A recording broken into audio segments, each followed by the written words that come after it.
Zain নমস্কাৰ welcome to your channel defence study corner. আশা কৰোঁ সকলো ভালে আছে আৰু নিশ্চয় আপুনি ভাইবা দি আহিলে আৰু যোনে যোনে দিয়া নাই সিহঁতক বেষ্ট অফ লাক যে আপুনি ভাইবাটো দিয়ক আৰু নিশ্চয় আপোনাৰ ভাইবাটো ভাল হ'ব।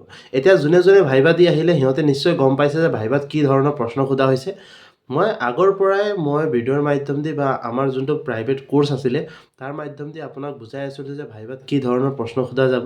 মই ষ্টাৰ্টিঙৰ পৰা কৈ আছিলোঁ, যদি আপুনি ভিডিঅ'ত মোৰ লগত কানেক্টেড আছে, মই যিমানখিনি ভিডিঅ' দিব পাৰিছিলোঁ তাৰ মাধ্যমেদি মই আপোনাক জনাই আছিলোঁ যে আপোনাৰ যোনটো কুৱেশ্যনছ আহিব সেইটো কুৱেশ্যনছ ৰিগাৰ্ডিং ইউৰ চেল্ফ আহিব। আপোনাৰ বিষয়ে কুৱেশ্যন সোধা যাব। যদি আপুনি সেই কুৱেশ্যনৰ উত্তৰ দিব পাৰে তেনে নিশ্চয় আপোনাৰ ভাইবাটো ভাল হ'ব, আৰু যদি নোৱাৰে তেতিয়াও আপুনি সেই নোৱাৰা কুৱেশ্যনক কেনেকৈ টেকল কৰিব সেইটো ডিপেণ্ড কৰিব যে আপোনাৰ ভাইবা ভাল হ'ব নে বেয়া হ'ব। ঠিক আছে, চ' নিশ্চয় আপুনি গম পালে যে এইবাৰ যোনটো প্ৰশ্ন সোধা হৈছে ৰিগাৰ্ডিং ইউৰ চেল্ফ, আপোনাৰ বিষয়ে প্ৰশ্ন সোধা হৈছে। আপোনাৰ ঘৰ ক'ত, আপোনাৰ নাম কি, আপোনাৰ এডুকেশ্যন বেকগ্ৰাউণ্ড কেনেকুৱা, আপুনি এইটো জবত এপ্লাই কৰি পেলাই আপুনি কি কৰিব পাৰিব দেশৰ কাৰণে বা ৰাইজৰ কাৰণে, হয়নে?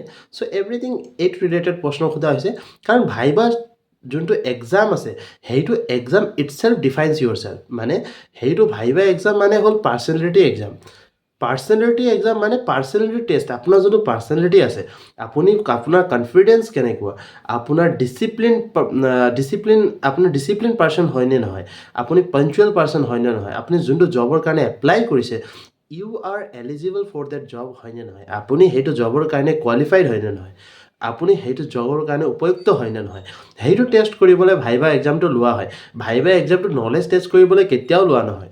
Viva exam is not there to test your knowledge, is there to test your personality. আপোনাৰ পাৰ্চনেলিটি কেনেকুৱা, আপুনি যোনটো পষ্টৰ কাৰণে এপ্লাই কৰিলে, যোনটো পষ্টৰ কাৰণে আপুনি ফিজিকেল পাছ কৰিলে, ৰিটেন পাছ কৰিলে, আৰু এতিয়া আপুনি যোনটো পষ্টৰ কাৰণে ভাইবা দিবলৈ আহিছে, যোনটো পাৰ্চনেলিটি টেষ্ট দিবলৈ আহিছে, যোনটো অৰেল এক্সাম দিবলৈ আহিছে, সেইটো এক্সাম দিয়াৰ আগত আপুনি যোনটো ফিজিকেল ৰিটেন পাছ কৰিলে, ইমান কষ্ট যোনটো আপুনি কৰিলে, সেই কষ্ট কৰাৰ পিছত যোনটো জবৰ আপুনি চাকৰি পাম বুলি আশা লৈ আছে, সেইটো জবৰ কাৰণে আপুনি কোৱালিফাই হয়নে নহয়, সেইটো জবৰ কাৰণে আপুনি এলিজিবল হয়নে নহয়, সেইটো টেষ্ট কৰিবলৈ আপোনাক ভাইবাৰ কাৰণে মাতা হয়।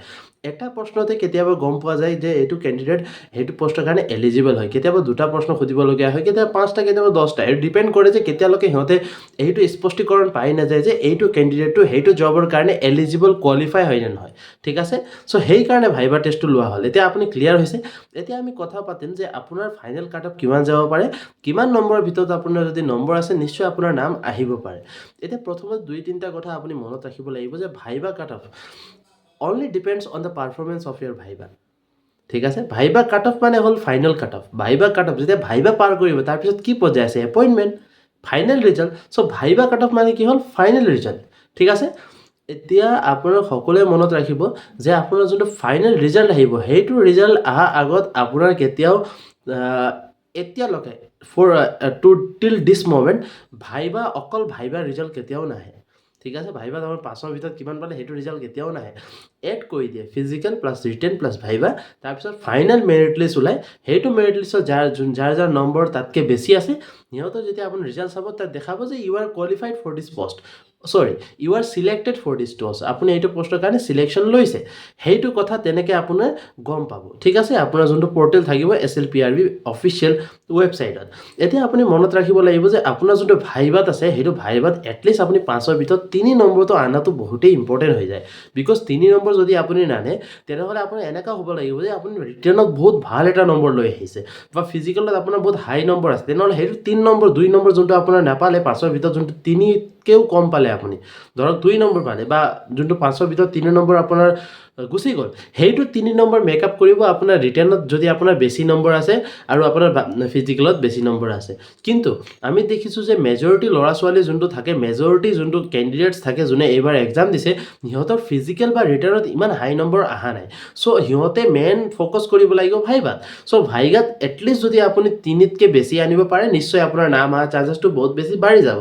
চ' আপুনি ট্ৰাই কৰিব যে আপোনাৰ নম্বৰটো যোনটো আপুনি ভাইবাত যোনজনে ভাইবা দিয়া নাই এটলিষ্ট আপুনি 3তকৈ বেছি আনক। 3তকৈ বেছি কেনেকৈ আনিব পাৰিব, নিশ্চয় আপুনি যেতিয়া কুৱেশ্যন সুধিব তাতকৈ যেতিয়া এনচাৰ দিব সেইটো সময়ত এটা পলাইটনেছ ৰাখিব, এটা ডিচিপ্লিন পাঞ্চুৱেলিটি দেখাব যে হয় ছাৰে কিবা প্ৰশ্ন সুধিছে, মই এনচাৰ দিবলৈ চেষ্টা কৰিছোঁ, যদি নোৱাৰে ডাইৰেক্টলি কওক ছাৰ মই এইটো সময়ত এইটো প্ৰশ্নৰ উত্তৰ দিব পৰা নাই, নিশ্চয় তেনেহ'লে এটা ভাল ইম্পেক্ট পাব, আপোনাৰ নম্বৰো বাঢ়িব পাৰে।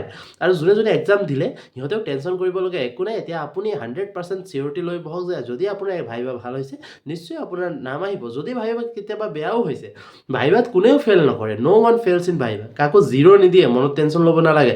এটলিষ্ট হ'লেও 2 নম্বৰ হ'লেও দিব ইহঁতে, ঠিক আছে। যদি আপুনি 2 নম্বৰো পাইছে কিন্তু আপোনাৰ ৰিটাৰ্ণত বহুত ভাল এটা নম্বৰ আছে বা ফিজিকেলত বহুত ভাল এটা নম্বৰ আছে, তেওঁ নিশ্চয় আপোনাৰ নাম আহিব। সেইকাৰণে যাৰ নম্বৰ কম আহিছে ভাইবাত আৰু যাৰ নম্বৰ ৰিটাৰ্ণত বেছি আছে, ফিজিকেলত বেছি আছে, সিহঁতে টেনশ্যন ল'ব নালাগে, নিশ্চয় আপোনাৰ নাম অহা চান্সেছটো বহুত বেছি। আৰু যাৰ নম্বৰ কম আছে আপোনাৰ ৰিটাৰ্ণত বা ফিজিকেলত আৰু যোনে ভাইবাত বহুত ভাল এটা নম্বৰ স্ক'ৰ কৰি লৈ আহিছে, সিহঁতৰ নাম অহা চান্সেছটো বহুতেই বেছি। সেইকাৰণে আপুনি একো টেনশ্যন নকৰিব, এতিয়া আপুনি ৰিলেক্স হৈ থাকক, বিকজ আপোনাৰ যোনটো ক্ষেত্ৰত আছিলে, আপোনাৰ সীমাত যোনটো বস্তু কৰিবলগীয়া আছিলে, আপুনি কি কৰিব লাগিব, আপুনি নিজৰ ফিজিকেল ৰিটেন প্লাছ যোনটো ভাইবা ভালকৈ দিব লাগিব, নিশ্চয় সেইটো আপুনি ভালকৈ দিলে, এতিয়া আপোনাৰ হাতত কৰিবলগীয়া একো নাই। চ' আপুনি ৰিলেক্স হৈ বহক, আৰু মই আশা কৰোঁ যে আপোনাৰ যোনটো ৰিজাল্ট আহিব, ফাইনেল ৰিজাল্ট বহুত ভাল আহিব, আৰু বহুত জলদি আমি ফাইনেল কাট অফটো লৈ আহিম, এক্সপেক্টেড কাট অফটো লৈ আহিম, আৰু ফাইনেল মেৰিট লিষ্টৰ কাৰণে কিমান নম্বৰ পাব লাগিব এভৰিথিং আপোনাক আমি জনাই দিম। চ' আজিৰ কাৰণে ইমানে আছিলে। ভিডিঅ' ভাল লাগিলে ভিডিঅ'টো লাইক কৰিব, আৰু এনেকৈ আপডেটৰ কাৰণে চেনেলটো ছাবস্ক্ৰাইব কৰি থ'ব। জয় হিন্দ, জয় ভাৰত।